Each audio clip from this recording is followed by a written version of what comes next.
चलिए बच्चों, आज हम आपको पढ़ाने चल रहे हैं वैदिक कालीन शिक्षा, जो कि बीए फर्स्ट ईयर का और सेकंड सेमेस्टर का फर्स्ट यूनिट है, जिसमें फर्स्ट पॉइंट है वैदिक कालीन शिक्षा। आइए हम लोग देखते हैं कि वैदिक कालीन शिक्षा के उद्देश्य क्या है। वैदिक कालीन शिक्षा को हम दूसरे नाम से जानते थे, किसके? वेदों की शिक्षा। क्या कहते हैं इसको? वेदों की शिक्षा। वेदों की शिक्षा, या फिर हम ऐसे कह सकते हैं इसको उपनिषद की शिक्षा। उपनिषद, उपनिषदों की शिक्षा। क्या बोलते हैं? उपनिषदों की शिक्षा, वेदों की शिक्षा या वैदिक कालीन शिक्षा।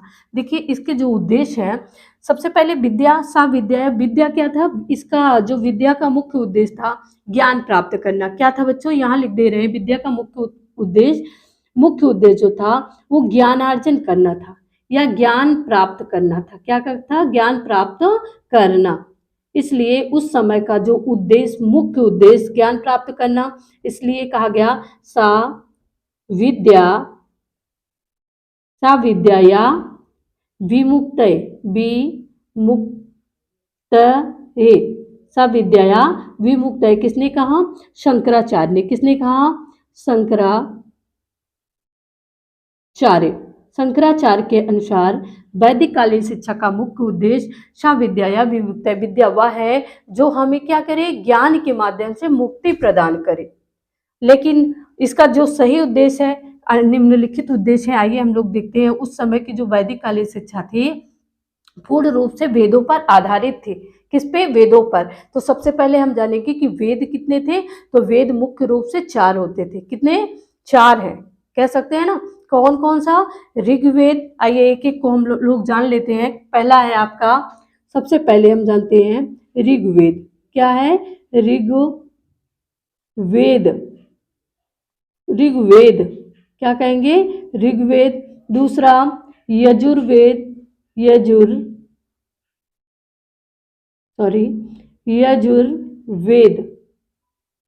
दूसरा हो गया। तीसरा आपका हो गया सामवेद। और चौथा क्या हो गया? चौथा हो गया आपका कौन सा? अथर्ववेद। तो इस प्रकार 4 वेद हो गए। और जो वेद लिखे, इसमें सबसे प्राचीन जो वेद है वो ऋग्वेद है। सबसे प्राचीन पूछा जाता है तो ऋग्वेद है। क्रम से है, पहला क्या? ऋग्वेद, दूसरा यजुर्वेद, तीसरा सामवेद और चौथा अथर्ववेद। इस तरह हम लोग देखते हैं कि वेदों की संख्या कितनी है? 4 है। और वेदों से ही क्या प्राचीन कालीन शिक्षा निकलकर बाहर आई, इसलिए हम इसे वैदिक कालीन शिक्षा, वेदों की शिक्षा, उपनिषद की शिक्षा कहते हैं। इसका जो मुख्य उद्देश्य था वो ज्ञान प्राप्त करना था, इसीलिए शंकराचार्य ने क्या कहा? सा विद्या या विमुक्तये। आइए हम लोग देखते हैं कि वैदिक कालीन शिक्षा के उद्देश्य। तो सबसे पहला उद्देश्य था संस्कृत का संरक्षण एवं प्रचार प्रसार करना। संस्कृति जो हमारी सभ्यता है, संस्कृति है, उसका हम क्या करें? उसका प्रचार प्रसार करें। यानी जो वेदों का मंत्र उच्चारण है और क्या कहते हैं उन मंत्रों का उच्चारण करना, उनको याद करना, कंठस्थ करना, उनका संस्कृत वेद किस में होते थे? संस्कृत भाषा में होते थे। तो इसलिए संस्कृत भाषा का साथ साथ क्या किया जाए? प्रचार प्रसार किया जाए। और वैदिक कालीन जो शिक्षा होती थी उसमें हमारी तरह सूट बूट पहन के नहीं, बल्कि क्या धोती पहनकर और सिर को मुड़वा कर ऐसे जाते थे लोग, क्या गुरुकुल में शिक्षा ग्रहण करने। फिर इसी प्रकार क्या होता था? संस्कृति का संरक्षण एवं प्रचार प्रसार। दूसरा धार्मिकता होती थी उसमें, यानी धर्म का प्रचार प्रसार किया जाए। और तीसरा व्यक्तित्व का सर्वांगीण विकास। व्यक्तित्व का सर्वांगीण विकास करना, किसी एक पक्ष पर नहीं बल्कि साथ साथ खेल कूद का, पाठ सहगामी क्रियाओं को भी रखा जाता था कि साथ साथ क्या करें? बच्चे का शारीरिक विकास भी, मानसिक के साथ साथ क्या शारीरिक विकास हो। उनके एक संगोष्ठी रखी जाती थी, सभा सम्मेलन कराया जाता था, वाद विवाद प्रतियोगिता होती थी, जिससे क्या हो? उनका भाषाई और सामाजिक विकास भी हो। यानी मानसिक विकास, भाषाई विकास, सामाजिक विकास और खेलकूद के माध्यम से क्या होता था? शारीरिक विकास, यानी सर्वांगीण विकास पर भी ध्यान देना वैदिक कालीन शिक्षा का उद्देश्य होता था। फिर आइए चरित्र निर्माण, जो कि वेरी इंपॉर्टेंट।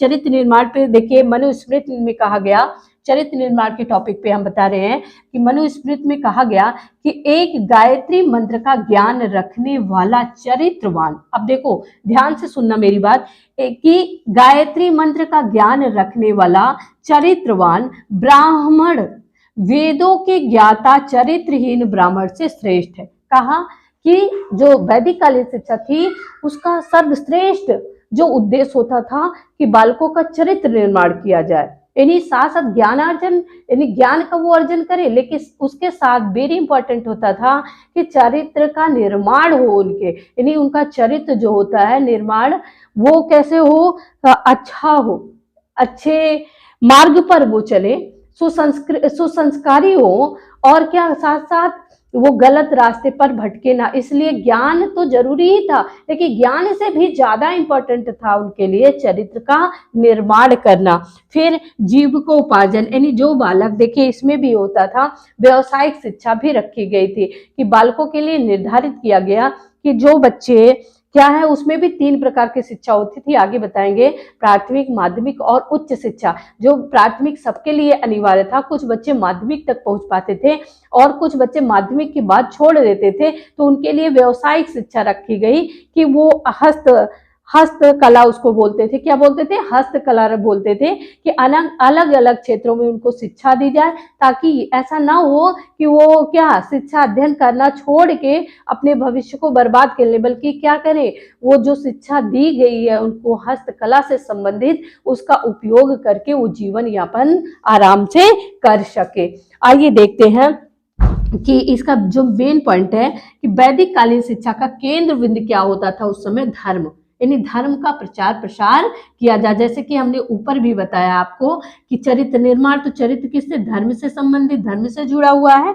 चरित्र निर्माण पर विशेष जोर दिया जाता था। किस पे पूछा जा सकता है कि वैदिक कालीन जो शिक्षा थी उसमें सबसे ज्यादा जोर किस पे दिया जाता था, तो वो चरित्र निर्माण पे दिया जाता था। तो बच्चों आज इतना पढ़ाएंगे, आगे हम वैदिक कालीन शिक्षा की व्यवस्था क्या थी उस पर प्रकाश डालेंगे। धन्यवाद।